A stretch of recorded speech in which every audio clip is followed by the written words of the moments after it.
Salut les geeks, vous cherchez des rumeurs concernant une RTX 5090 Ti, vous êtes au bon endroit et on se retrouve juste après le sponsor de cette vidéo. Tu viens de monter ton premier PC ou tu as renouvelé ton matos et il te faut absolument une clé Windows?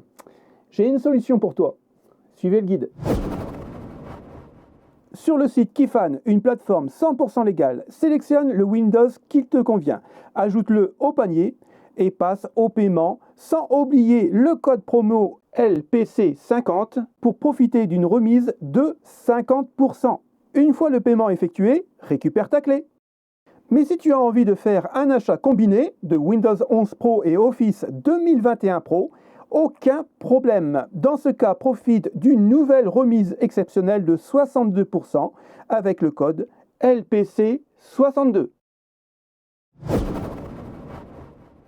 Le 1er mars 2024, j'ai fait un sondage dans l'onglet communautaire. Si vous voulez avoir des composants électroniques, style, je sais pas moi, carte graphique, processeur, boîtier, bureau assis debout, mais vraiment à des prix très très compétitifs. Vous avez été 226 à participer et sur les 226, il y a 64% qui m'ont dit oui. Donc à partir de cette semaine, puisque je vais bloquer le sondage aujourd'hui, on va mettre en place les ventes de composants électroniques au rabais sur la chaîne. Je vous avais donné aussi 2 réseaux pour pouvoir acheter ces composants au rabais, soit en payant le pass premium qui est à 4,50 € ou 4,90 €, un truc comme ça. Dans ce cas-là, vous allez avoir tous les vidéos YouTube que j'ai mis sur la plateforme en avance et comme ça, vous pourrez acheter vos composants en avance et ne pas attendre la date butoir de sortie de la vidéo. Ou alors de passer par mon Instagram gratuitement à la sortie de la vidéo pour pouvoir acheter justement soit une carte graphique, un processeur et ainsi de suite. Donc, en gros, 13%, vous m'avez dit, on passe par le pass premium et 11% sur Instagram. Comme c'est vraiment très light les 2 choix, je me suis dit ça serait vraiment pas mal d'utiliser en fait ces 2 choix. Tant pis, il y aura plus de boulot pour moi, mais bon.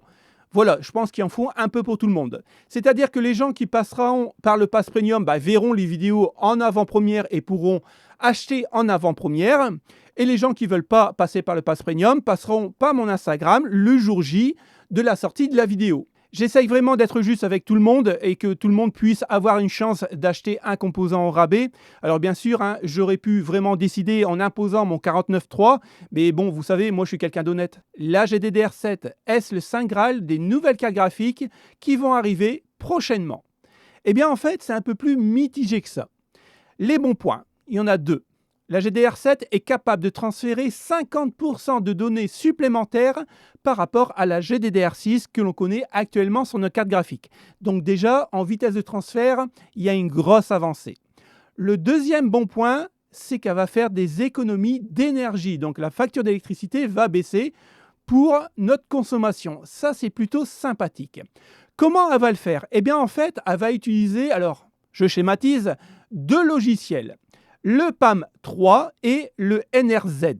C'est-à-dire que la GDDR7, quand vous allez l'utiliser par exemple pour du gaming, il va falloir vraiment forcer au niveau des données, elle va utiliser le PAM3 qui va développer beaucoup plus de puissance de transfert. Mais si vous regardez par exemple ma chaîne YouTube et que vous mettez un pouce bleu, dans ce cas-là, il faudra une basse consommation. Le PAM3 va se désactiver et c'est le NRZ qui va être utilisé pour baisser la consommation d'énergie. Et ça, c'est vraiment très intéressant. C'est un peu comme les gros cœurs et les petits cœurs de chez Intel et de chez Apple. C'est exactement la même chose, mais on le retrouve sur la mémoire interne de nos cartes graphiques. Au contraire, la GDDR6, elle, utilise juste un logiciel, le NRZ. Donc que ce soit en pleine charge ou en charge normale, on n'aura toujours qu'un logiciel pour le transfert de données. Donc on a quand même une belle avancée sur la GDDR7. Mais attention, tout n'est pas si rose. Eh bien oui, tout n'est pas rose. Rappelez-vous, quand les 4000 sont sortis, tout le monde se plaignait que Nvidia n'avait pas mis assez de VRAM dans leur carte graphique, puisqu'on était sur une 4060 à 8 Go, bien sûr la TI à 16 Go et ainsi de suite. Eh bien, pour le coup, les 5000, ça sera exactement la même chose dans un premier temps. C'est-à-dire que Cockpit Setkimi, je vous rappelle, quand il lit quelque chose, c'est qu'il est vraiment quasiment à 100% fiable. Il nous dit que en fait, pour les versions 5000, on n'aura pas de carte graphique avec plus de VRAM à l'intérieur. On restera toujours sur la VRAM que l'on connaît. Donc par exemple, une 5060 avec 8 Go de VRAM. Donc c'est peut-être un mauvais choix, mais en sachant que la bande passante va être 50% supérieure, est-ce que ça pourra compenser le manque de VRAM pour les jeux futurs? Ça, on le saura malheureusement que dans les tests. Malgré qu'il n'y aura pas d'augmentation de VRAM sur les cartes NVIDIA, donc il faut s'attendre à une 5090 avec, attention, 24 Go, mais on parlera aussi de la 5090 Ti qui pourrait arriver, mais ça c'est un autre sujet. Eh bien, en fait, on aura quand même deux choses importantes. C'est qu'on aura une baisse de consommation énergétique, puisqu'on aura en gros de logiciels, voire même de drivers, pour pouvoir piloter la GDDR7. Et en plus de ça, il faut savoir que la bande passante aura un débit de 32 gigabits par seconde, au lieu de 20 gigabits par seconde pour la GDDR6. Donc, effectivement, pour les 5000, on aura une petite avancée, mais il faudra attendre les RTX 6000 pour avoir la GDDR7 qui va tourner vraiment à pleine balle. Et pour terminer avec le chapitre de la GDDR7, il y a un leak qui me semble assez plausible et je vais vous en faire part. Je l'ai trouvé sur Reddit pour vous dire que je cherche quand même pas mal d'infos. Il semble que les premières DRAM en GDDR7 de Samsung et de Micron seront limitées à un maximum de 32 Go seconde, ou 24 ou 3 Go par broche. Micron visant à atteindre au moins 32 gigabits d'ici 2027. Donc vous voyez, pour vraiment avoir la GDDR7 à pleine puissance, il va falloir quand même pas mal d'années. Un peu comme la DDR3, la DDR4 que l'on a connue par le passé. Attention, ce ne sont que des rumeurs et ça a été dévoilé par l'assembleur taïwanais iFox. iFox, par le passé, nous avait dit que les 3080 Ti avec 2 Go supplémentaires de VRAM sortiraient, et c'était le cas. La carte ne servait à rien, mais elle est sortie. Il nous avait dit aussi une 3090 Ti, effectivement, elle est sortie. La carte ne servait à rien à part perdre du fric, mais c'était sorti par Nvidia. Aujourd'hui, on a un nouveau tableau qui a été divulgué par l'assembleur taïwanais iFox, mais ce ne sont encore que des rumeurs. On peut y retrouver une 5090, donc ça c'est sûr et certain, ça va sortir. On peut y retrouver aussi une 5090 Ti. Alors attention, je n'ai aucune spécification sur cette fameuse carte. Tout ce que je sais, c'est qu'elle est dans le tableau. Son nom de code a été répertorié pour une future vente de cette fameuse carte, mais au niveau des specs, je ne les ai pas. J'ai cherché partout sur le web et honnêtement, j'ai trouvé des trucs, mais c'est complètement délirant et je ne vais même pas vous en parler ici dans le Tech Actu. On peut voir aussi une 4090, donc celle-ci, elle est bien sortie, mais regardez, une 4090 Ti. Et pour rappel, si par exemple AMD aurait fait, je ne sais pas moi, une 7950 XTX par exemple, pour concurrencer la 4090, Nvidia effectivement aurait pu nous sortir une 4090 Ti pour reprendre le flambeau, en fait, des plus grosses cartes graphiques. C'est à celui-là qui aura la plus longue. Alors honnêtement, je pense effectivement que la 5090 va sortir, ainsi que la 5080, la 5070, 5070 Ti, la 5060 et la 5060 Ti. La 5050, c'est sûr qu'elle sortira sur les laptops. Après, pour la Ti, j'y crois pas trop. Mais pour une 5090 Ti, non. Honnêtement, je pense que si Nvidia ne fait pas le pas pour essayer de battre la 5090 et Intel pour battre aussi la 5090, je ne pense pas que Nvidia va se casser la tête à nous sortir une 5090 Ti qui sera encore plus chère et plus puissante et surtout plus consommatrice d'énergie. Et on l'a vu la semaine dernière, je ne pense que ça n'arrivera pas puisque AMD va rester sur l'entrée de gamme et le milieu de gamme avec un prix très concurrentiel et je pense que c'est une bonne chose. Et concernant Intel, je pense qu'ils seront à la ramasse avec les Battle Mage. On a des news concernant le GeForce Now de chez Nvidia et est-ce que ça va changer vraiment le schmilblick? Je ne le pense pas.